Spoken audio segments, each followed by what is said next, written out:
आज मैं आप सबके लिए एक सुंदर सा प्यारा सा राधा रानी का भजन लेके आ रही हूँ। सुनिए और गीत कैसे लगी ये आप बताइए।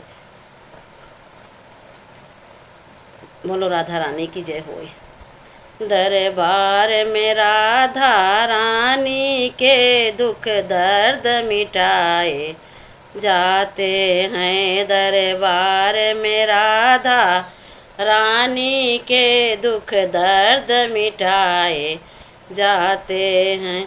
यहाँ संसार नहीं है रहने को, यहाँ दुख ही दुख है सहने को। संसार नहीं है रहने को, यहाँ दुख ही दुख है सहने को। भर भर के प्याले अमृत के यहाँ रोज पिलाए जाते हैं। भर भर के प्याले अमृत के यहाँ रोज पिलाए जाते।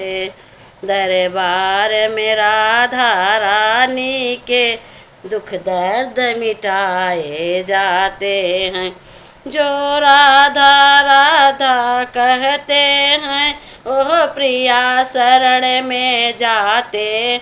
जो राधा राधा कहते हैं ओह प्रिया शरण में जाते हैं। करती हैं कृपा वृषभान सुधा ओह गले लगाए जाते हैं। करती हैं कृपा वृषभानु सुता ओह गले लगाए जाते हैं।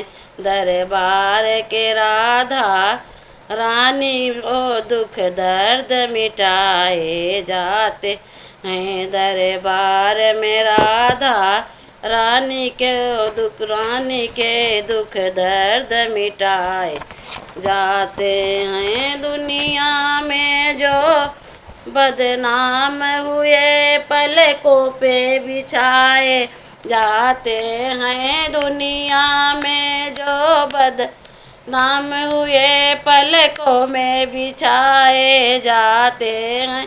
दरबार में राधा रानी के दुख दर्द मिटाए जाते हैं। दरबार में राधा रानी के दुख दर्द मिटाए जाते।